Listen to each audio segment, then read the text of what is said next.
Everyone, it's Charlene Lee, and I'm broadcasting today from Las Vegas, where I just spoke at the HR Technology Conference. I gave the keynote yesterday. And then tomorrow, I am going to be speaking in Austin at the SHRM, Society for Human Resource Management Executive Network conference, keynoting there and doing a breakout group for their executive network group there. So I am doing HR this week. So I figured this would be a good week for me to talk about HR and its role in driving AI strategy. And I believe that HR is the secret weapon for successful AI strategy creation and implementation. So I want to share a little bit about my thinking around this today. And so just a couple things, I do have some slides to share. And I do want to also just make the slides available. You can get them there. I'll just keep that up there because people keep asking me, where can I get the slides? And just to get started today, what I'd love to do is have you share, of course, where you're coming from, say hello, and then share the role of HR in your organization's AI transformation. I would love to hear how HR is working, how it's not, how people are participating. I have some great examples from various organizations that I'll talk about today, and also share some ways that HR can play a more strategic role in HR. So let me just go ahead and pull some slides up here. So I do want to talk about HR, the unexpected hero of AI strategy. And the reason I think this is so important is very obviously people are very concerned about what's happening with their jobs. And I'll just make this a little bit bigger. So first of all, this is some data that shows that, again, net 42% of people, again, this was back in December of last year. So I'm waiting for some updated data coming out this fall. But what we're finding is that employees across the board are very worried about the role of HR, the impact of HR on their jobs. And this could be everything from, is it going to be automating some parts of my job? How is my job changing? To, will my job even exist? Will my company even exist? What are the threats out there? So it's causing a lot of angst and anxiety in the organization. And I think the best way to address that and to get people focused more on their work, again, just more relaxed about everything, is to have a strategy. So, but the one thing that I do want to talk about today is this, that it's not AI that's going to replace you. Someone using AI will. And this is a key focus for a lot of the work that I do with organizations, is that instead of thinking about AI as a tool or as a threat or a menace, think about it as something that can be assistive, that could be helpful. And we have a choice of using this technology, which is neutral. We have a choice of thinking about it as a negative force or a positive force. And it all completely depends on the people using it, and especially the leaders of the organization deciding how the organization wants to approach AI. So I'm very keen on us thinking about how to really think about all of these issues, because I find with HR in particular, the thinking is we're not IT. AI isn't in our space. It's way above our pay grades. Over there is in a completely different part of the organization. So shouldn't be a concern of mine. And what I'm finding is that people have this thing that we can also see that it can be very helpful in getting our jobs done. So I call it this fear of missing out and fear of getting in, FOMO versus fogey. And I think it's such an important thing to think about how you're going to go about looking at HR, because both of these two um, opposing forces of FOMO and Fogey are pulling at HR and thinking about how to get into AI. So a couple things that I think it's important to look at, and that is when you're thinking about looking at the role of HR, the actual use of AI is very low.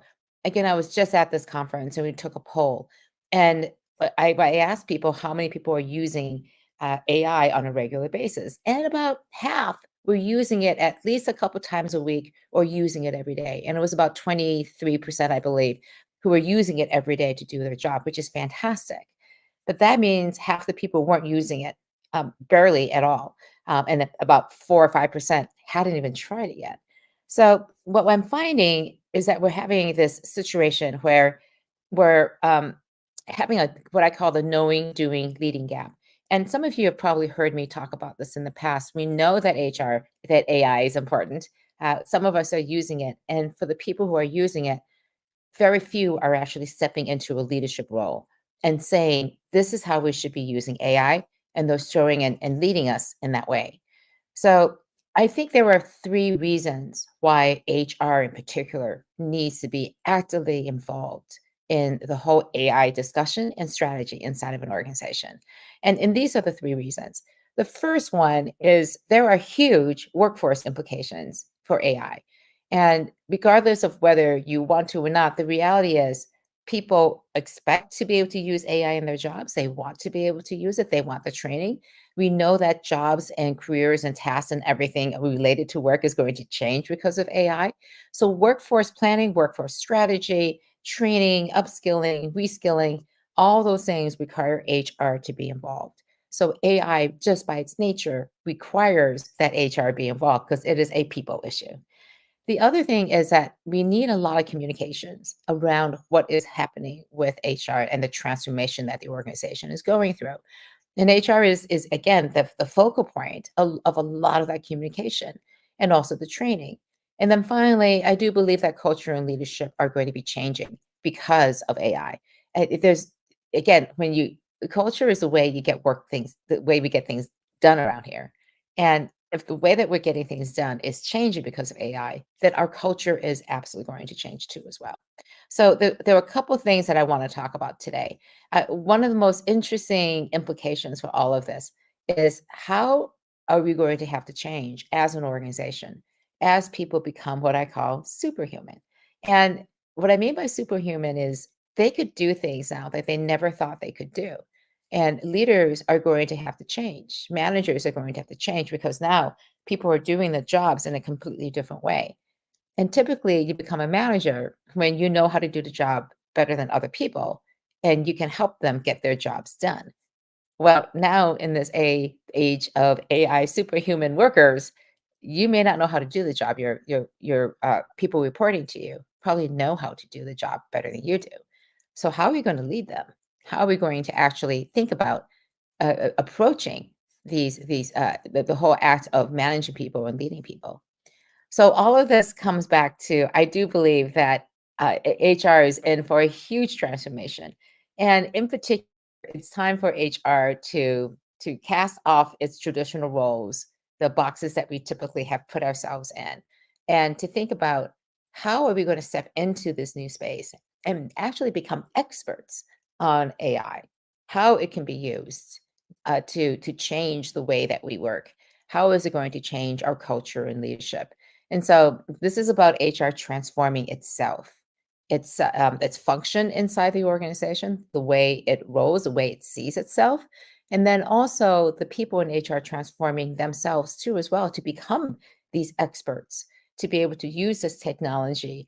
Now, this is not about knowing how to implement the technology. Leave that to the digital and AI people. This is really about implementing and putting AI and using it as a transformative force inside your organization. So, I'm going to talk a bit today about a couple of things, and in particular, how HR can be at the table of the strategy table. And some of you have seen me talk about this in the past. I do believe it's really important that as you're pulling together a strategy, that you're thinking about creating this minimally viable team. This minimum viable team are just the most essential people that need to go onto the strategy team. This is not your AI council, your AI center of excellence. That exists after you have a strategy that they can then go and implement. This is even before then, creating the strategy of where you will play and how you will win. And if you want some more information about that, I did a live stream and an article a week and 2 weeks ago. So you can go and take a look at a deeper dive into AI strategy.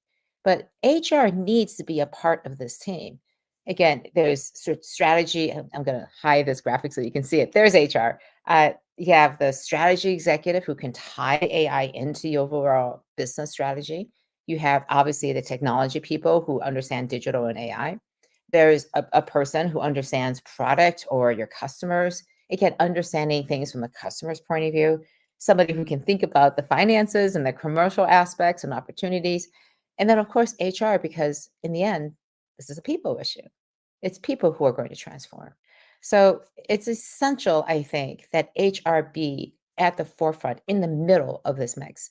And I was speaking to this one very, very large Fortune 100 company, and I was speaking to their HR representative who's on this MVT. And they were absolutely adamant that their role was so important because as the organization was thinking about the large overall strategy, she was able to provide input into, well, how are we going to think about this from a people's perspective? What skill sets do we need? How are we going to communicate this? So it's so important, I think, because when you're thinking about strategy, this is really about setting strategy, thinking big, starting small, and then scaling fast. The reality is, most organizations are starting small, thinking small, and staying small. So I think HR being a part of that discussion can help elevate, but it requires that HR also think very, very big too as well. And the reality is that when you're pulling all of this together into a plan, and some of you have probably seen my 6 quarter walk, the idea is you're putting together an 18-month plan. You're putting together all the initiatives that are going to be needed to achieve where you want to be. And 18 months is absolutely essential because it's bigger than the 12-month planning cycle, budgeting cycle that most of us get stuck into. And it requires that you think 18 months out so that you know where you are today. And then based on where you are today, where you want to be in the future, what are all the steps you need to take? So the beautiful thing about 6 quarter walk is that you know each quarter where you want to be, and everyone is in the same page. And at the end of the first quarter, you assess where you are, you update the next 5 quarters, and you add another quarter to the end. I have seen this used, and I've used it in my work with clients too, about how do they transform their organizations. This rolling 18-month plan is essential to help guide, again, a long-term transformation that you are trying to build inside the organization. So I think that if, as you're thinking about strategy, to take this longer point of view and perspective is extremely helpful. Now, and then what I'm going to talk about today is some very specific things when it comes to HR. So, in particular, when we talk about strategy for HR, we tend to think about use cases. And there are many, many use cases that you can have. I just put a couple of them in here. Again, there's things you can do use AI for to help with recruiting, training, again, engagement, even performance reviews, and this again a whole mishmash of different things. And I'll put up the slides again so you can see where you can find them. And I think this is fantastic. We should definitely do this. But this is table stakes. These are things that are readily available. Again, I was walking around the expo hall here in Las Vegas at HR Tech Conference, and there are tons of organizations who are already providing, again, and these vendors who are providing really good solutions to address exactly these issues. But this is not a strategy. And again, I talk about these higher level questions of how is this rolling up into your overall business strategy. So, what I want to talk about today in particular are some very specific things that you can do to think about preparing and having HR be specifically supportive of strategy. So, a couple things. I do believe that HR needs to prepare the organization for integration with AI. And it starts with your own department. And you can go from there into the rest of the organization. So, this person who was on that AI strategy team, one of the things they did was to really work on this particular issue, getting everyone ready. So, what they did was they set up a very secure AI playground. They used Microsoft Copilot, and they also had some very secure versions of ChatGPT and some other tools. And then they trained the top 2 levels of their executives. They train their top 80 executives at the organization. Again, this is a multi-billion-dollar global company. So they train the top 80 executives. And then a few months later, they train their next level of direct reports, again, another 400 people, I believe. And so by training the top 2 levels, what they allowed that to do is these are the most strategic thinking people in the organization. And because they were now trained, they were being supported by both by the IT and AI departments, the technical departments, and they were being supported by HR to think about the impact that AI would have on jobs. they were supported on both sides now to think about what are the strategic implications? How are we going to use AI? How is it going to change our organization? Who are the people we're going to need to have? And they also started sharing all the learnings inside of these various prompts and treating prompts as IP. Again, it's a good practice to share and have these best practices of how to use AI for the specific tasks you have in your organization. And I'll just tell you one little story about one organization that did a great job of this. I was speaking with the CEO, and he said that we decided to train everybody in our organization with how to use AI because we want to be AI ready and AI first. And so they said, everyone's going to get trained. You will get access to a set of tools. And then we'll have a dashboard that will have three lights on it next to your name. So you get a green light if you're using all these tools. You get a yellow light if you're trying to figure it out, and you get a red light if you are not doing anything. And he said in 6 months, there will be no more red lights in this company. You will either be a green or yellow light, or we will have had a discussion with you to say this probably isn't going to be a good fit because we are going to be AI first. So I think that commitment is essential. You may not want to be as strongly harsh about this to say you're up, you're moving on, or you're out, but I think it's the reality. In the same way that there are just some fundamental skills and tools that we use to get work done. We use computers, for example. We use email. We use collaboration tools like SharePoint or Slack. We use Teams. And we also know how to do basic things like Google search. And I believe using AI is going to be one of those basic skills that you have to be a knowledge worker inside an organization. So the sooner you get into the space, the better off you're going to be. So before I get on to the next phase, I just see a couple comments here. Let's see, a couple things. We have Jay coming in from Rockford, Illinois. Thank you very much, Jay. And thank you for sharing also the URL. Again, that's where that is. Let's see, we have a comment here from Ram. My previous organization, we were chronically understaffed in HR. And I hear this oftentimes, that HR is just not a place where people are investing. It is seen as something that was highly transactional and a place where it's really much more about risk mitigation than, again, just don't hire people who are going to be really bad at their job and put our company at risk, and versus maximizing people's potential. So I think it would really definitely help. And Ram asked this really great question. A would help. Could we have virtual HR personnel? And again, I'll just go back to that list of all the different tasks here, Ram, all these different things that somebody could be doing with AI. Again, it definitely helps scale HR's function to be able to do all the things it's responsible to do. And when you have that productivity gain there, then you can start also using that time to do more strategic actions like, again, planning, strategy, working with the rest of the organization.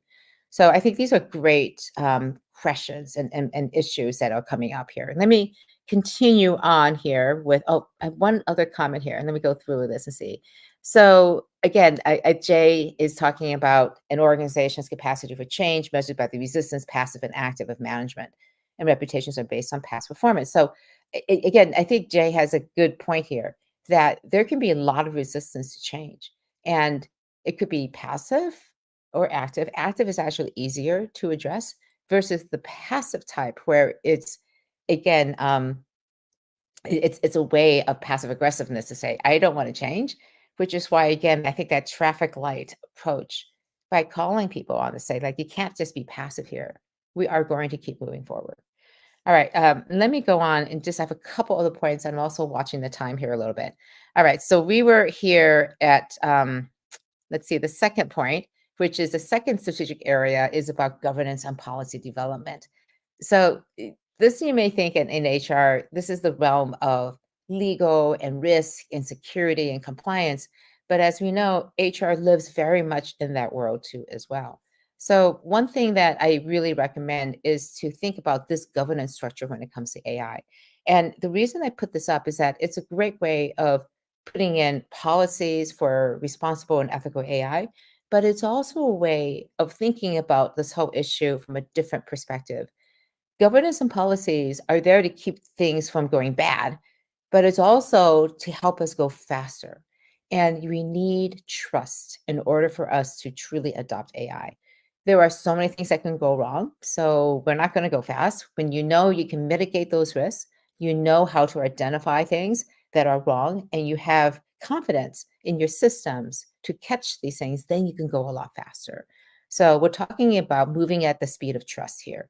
And in particular, I really like the foundations here that talk about at the very think of it as a Maslow hierarchy of needs, but it's a hierarchy of trust. So at the very base foundation, you have to have strong safety, security, and privacy safeguards. And then from there, you have to trust that the AI is fair. And just to define fairness, are we talking about, for example, the things we want things to be equitable, or do you want things to have equity? So those are two very different ways of thinking about fairness. And so again, I'm just talking about things at a high level, but what does it mean to be fair? And similarly, what does it mean to have good quality? Is that high quality has to be accurate all the time, or is speed of essence? And so a certain lower level of quality may be acceptable in what circumstances? How do you create accountability when things go wrong? Who do you go to? Who actually is responsible for fixing things? And then transparency. When are we using AI? When are we not? How do we inform each other internally, externally, our various stakeholders, our supply chain, our shareholders? So there's a whole bunch of questions around this about that HR needs to be involved in, because in the end, this is really about how to establish trust so that we can go as fast as possible. The third area is about communicating transparently. And again, this is so important because our employees need to know what's going on. They want to have openness and transparency about how we're going to use AI. And very importantly, as I started, how is it going to impact me? What does it mean for me? And the more you can be honest about this, again, I think communicating it's not AI that's going to take your job, but somebody using AI is going to take your job. So we're going to give you training, but also being very honest, because that's all our employees ask of us, is to be honest and to be fair. To tell them this is how your job is going to change because of these tools. And this is how career ladders could potentially change. And this is how we see our organization proceeding and your role in it. And it could be that your job eventually will go away or will fundamentally change. And we need you to be prepared for that. So these conversations are not easy, but they need to be had, because if in the vacuum of those conversations, people start making up things, and fear, uncertainty, and just just doubt start creeping in. All right, I'm going to speed through the last couple of things here. The last area is about fostering a culture ready for AI. And here I want to pull in a couple of things from my previous research. First of all, I do believe that culture eats strategy for breakfast. This is a quote attributed to Peter Drucker. And it means that you could have the most beautiful strategy of how to use AI and to create competitive advantage. But if your culture is not ready to accept it, it just won't work. Versus you could have an absolutely fantastic culture and your strategy could be kind of not completely formulated. You have an idea, but it's not rock solid. Your culture will always pull you through because you will figure out things as you go along. So I believe in investing in a great culture and especially understanding how culture is going to change. Now, the thing that I have found is that there are three beliefs of disruptive organizations. And I think this is so important to have, because if you don't think you have the right culture, then look at the beliefs and the behaviors of your organization and think about how you can start changing those things, because that's how you change culture. Culture is simply a system of beliefs and a set of behaviors that organizations have. And so if you don't like the culture, start changing the beliefs and the behaviors. So the three beliefs of disruptive organizations is, first of all, openness. Uh, Things are, again, you can't be 100% open. So what will you be open about?